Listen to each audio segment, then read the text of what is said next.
Hi guys! This is the last video from LT&T. We hope you enjoyed our travels throughout Europe as much as we did. In this last video, we want to give you all an overview, a breakdown of kind of what we thought about our trip and some practical tips, kind of what prices look like. Things we would do differently, things we liked or disliked, and just like some biggest takeaways and final thoughts from our trip. So here we go. Here we go. Enjoy. All right, first segment we're going to talk about is stuff. Tommy, take it away. Stuff that we would not bring or buy. Yes. So for me, it's like locks and cables. We kind of bought them anticipating staying in hostels, but we didn't. So I never used any like baggage or luggage locks throughout the whole trip. I would not bring guidebooks. We brought a couple guidebooks that we had borrowed from a friend, and thank you for letting us borrow them, but we didn't use them at all. Especially, like, I wouldn't use them while you're on the trip.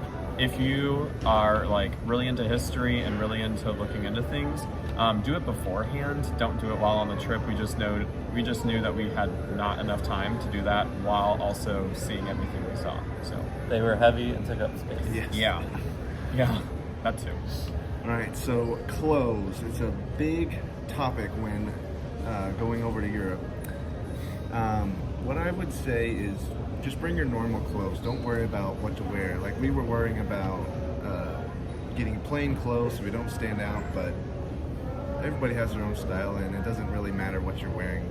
You're going to stand out anyways. You look a lot different. And you're lugging around backpacks. So. Yeah. All right, next segment, the necessities. Bring the bare necessities. Yeah. So we recommend a pair of tennis shoes and a pair of sandals, like Tevas or Chacos or Crocs. Yeah, some days your tennis shoes just need to air out, but some days, like tennis shoes look like nicer. So, 2 pairs of shoes. I would disagree. I only wore my sandals mainly. I wore my tennis shoes like a max of 5 times in the 48 days we were here. But he wore them hiking. And I don't know. Yeah. And then whenever he changed his shoes into his Tevas, he like rolled his ankles 3 times immediately. I was fine. I was fine. That wasn't the reason why. Necessities that I would bring, it's necessary to have at least one person who you're traveling with that has cell phone signal service. Not everyone needs it in our trip. We saved a lot of money just by having one phone that had cell signal, and we had pretty well everywhere had really good service. But there were a couple places like Slovakia, and I think that's it. When we were in Slovakia, we didn't have cell signal, even though it said it did. So just one, that's all you need. And lastly, packing cubes are your friends.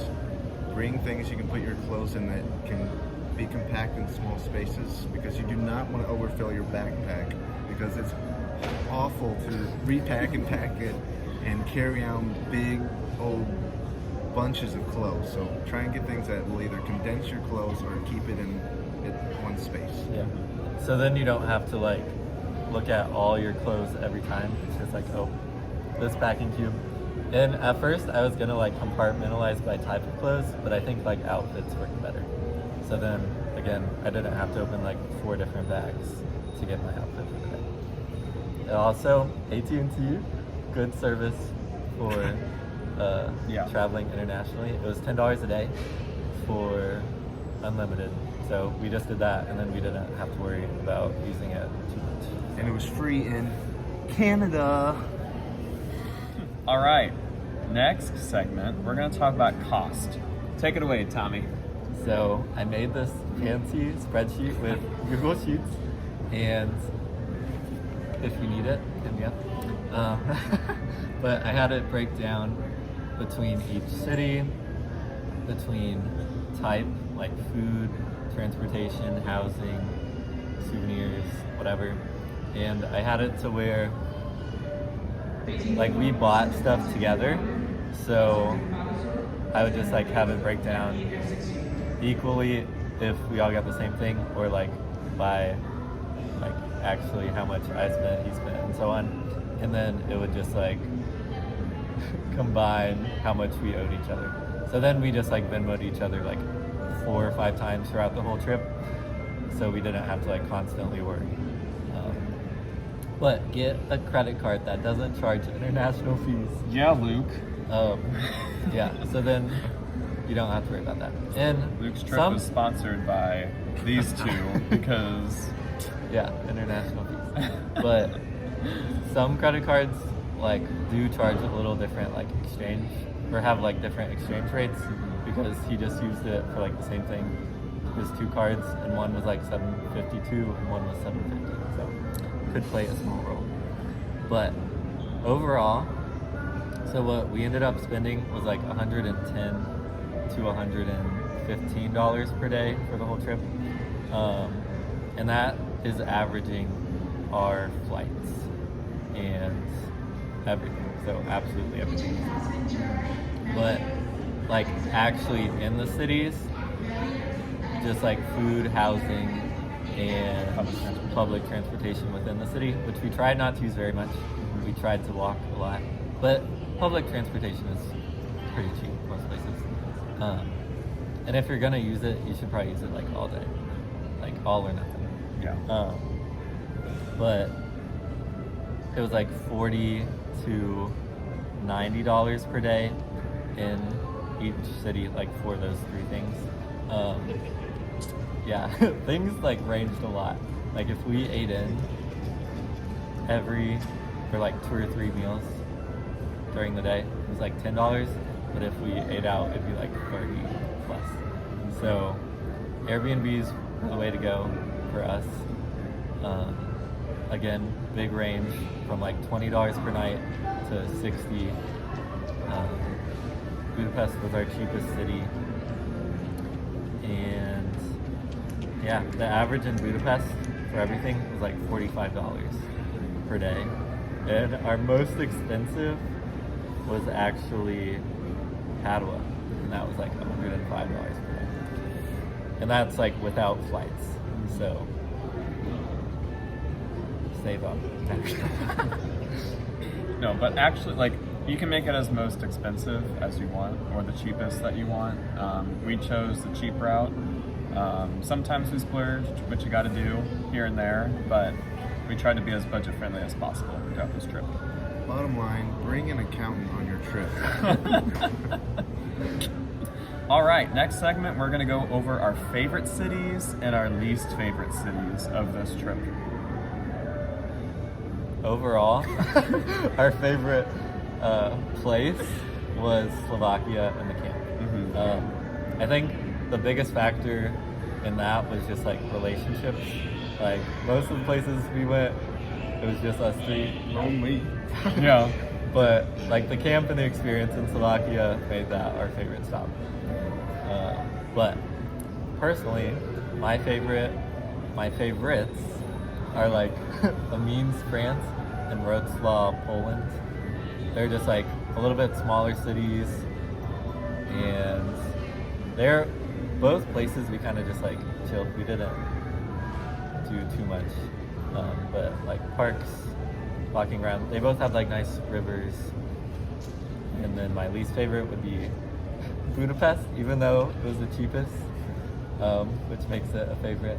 But it would be least favorite just because it was like a little trashy.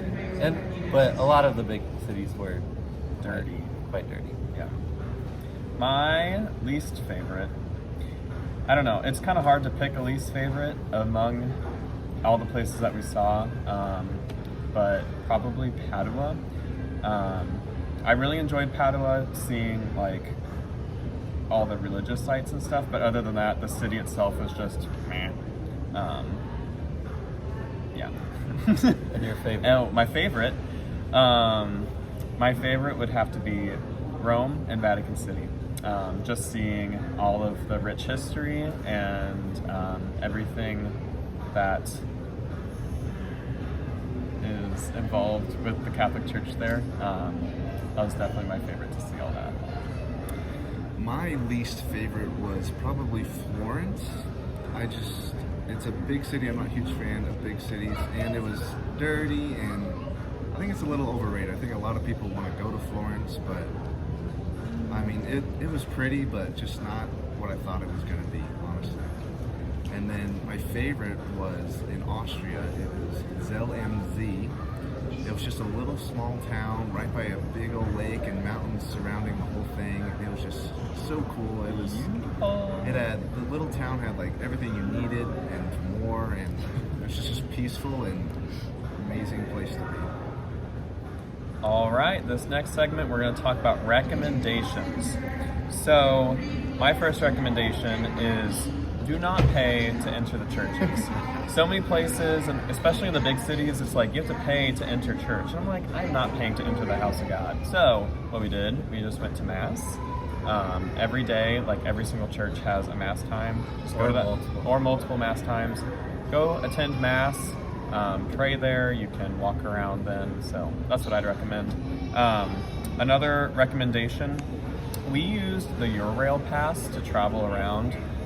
Definitely get the pass that suits the best towards your trip, and make sure before you leave, like if you are going to any big city destinations or like a big travel day, to see if you'll need reservations. We didn't know that going into it. And so that's why it took us a while to get to France, is because we needed reservations. Now knowing that, make sure you get your reservations in. If you're going to like a smaller city and you still need a reservation, make sure you do it at least like 3 to 4 days in advance. But if you're going to like a big city, at least a week plus in advance. And reservations were like pretty hard to mess with sometimes. So we couldn't really work it through the Eurail website, so we had to go through each individual like train company, so like Slovak Rail, Italia Rail, whatever. And some of those websites are not user friendly. And then also our issue getting from Madrid was that you had to get the reservation in person. But it was like we were just getting to Madrid like the day before we were leaving, so we didn't have enough time to get a reservation before it filled up. So yeah, reservations were kind of a nightmare, but they're a necessity. And you have a seat, where sometimes you don't have a seat. Hence why we stood or sat on the floor for 4 hours on that one train. So So my recommendation would be to plan overall like a little less, because with like reservations, if we had issues, not having an Airbnb and everything set was very nice, because it wasn't like, oh, we can't make it to this city, like we already paid for it. It kind of stinks. Like if we couldn't make it, we would just like literally make it after our issue, so we never really lost any money there. And I don't know, I just like freedom to like change, because at the beginning we were planning on going to like so many like more places, and after the first like 2 stops we were like, this isn't feasible. We thought we could do more than we actually can.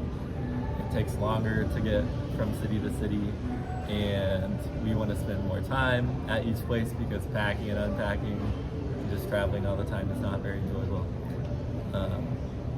So we changed our whole travel itinerary. While over here. Yeah. So I don't know. Like planning in that case, like maybe plan a little less, so then you can figure out what you like and then go from there. My recommendation is plan more. So for individual days, the night before, get with your group and just plan out exactly what you guys are wanting to see that day, where you're wanting to go. Make sure you get all figured out, make sure everyone's happy where you're going. And just so that you're not doing it that day and trying to figure out where to go, and that takes up too much time. Leave all that time to enjoy the things you're going to see. This next segment, we're going to talk about the biggest takeaways that we have from this trip. Okay, so I mine is kind of like hit me mainly at World Youth Day and at camp in Slovakia. So it's just like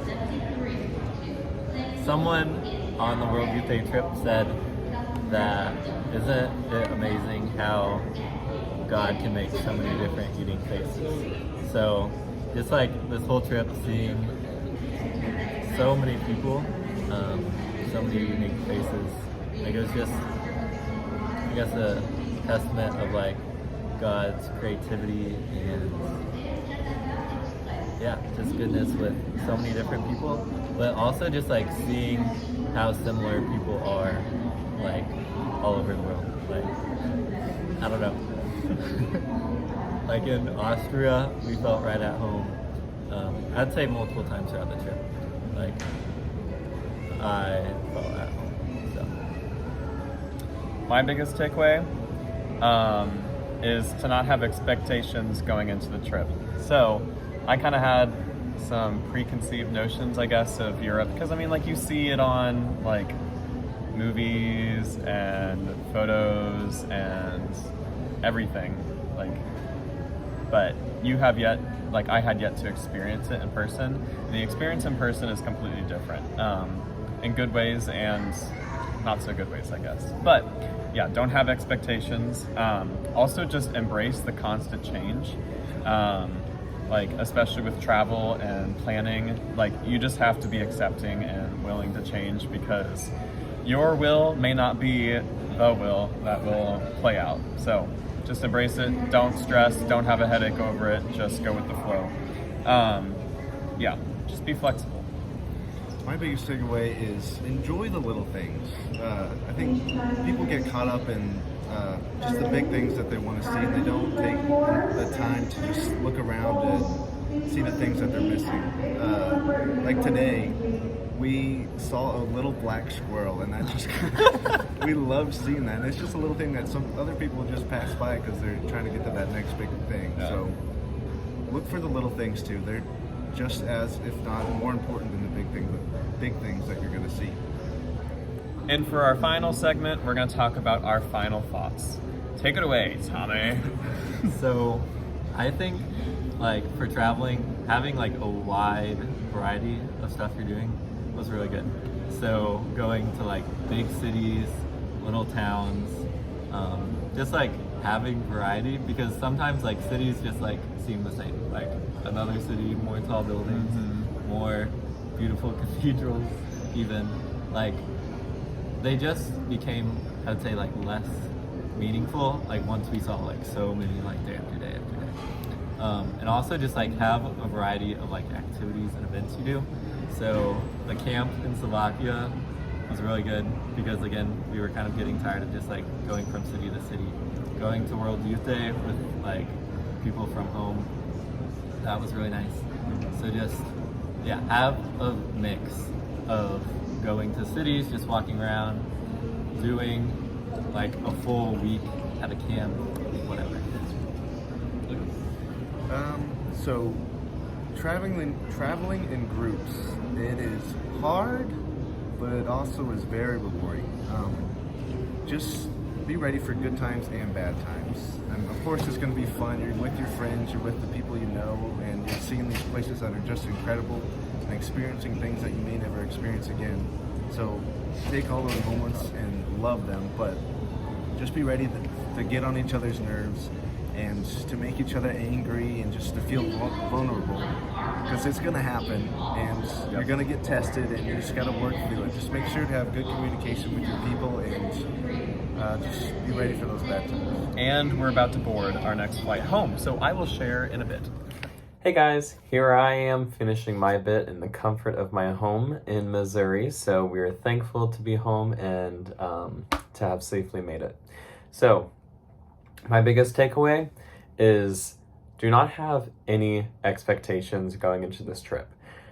What I mean by that is that, like, seeing pictures on social media and like seeing Europe in pictures on social media and seeing Europe in movies, while like that's kind of what has formed our imagination of what Europe would be like, which it is that way in many ways, but also it's very different at the same time. So don't be upset if Europe ends up not being exactly how you expected. I'm not upset by it, but at the same time, Europe was very different than what I expected from seeing it on all sorts of different platforms, which is in a way good because it made it more real, more like reality than just like this picture perfect place that media portrays it to be. Another thing is just completely embrace the change. Our trip changed a lot. We dropped 2 whole destinations that we wanted to go to just for logistical reasons. And I don't know, every day there was a new challenge and a different place and a different thing that we were faced with that we just had to change our schedules quite a bit. And you just have to embrace it. Otherwise, you'll just be stuck and won't make a enjoyable trip in Europe. With that, just be flexible, especially with traveling in a group. You have to be flexible. If you are just a stick in the mud, you will not have an enjoyable time. I think we all 3 did a really good job of being flexible, expressing our wants and desires of what we wanted to get out of the trip. And I think we achieved to meet and exceed all of our expectations, especially with the amount of places that we saw and visited. And finally, just go with the flow. European culture varies a lot from place to place, and just go with the flow. Don't make yourself stick out. Yeah, just enjoy it. Go with the flow.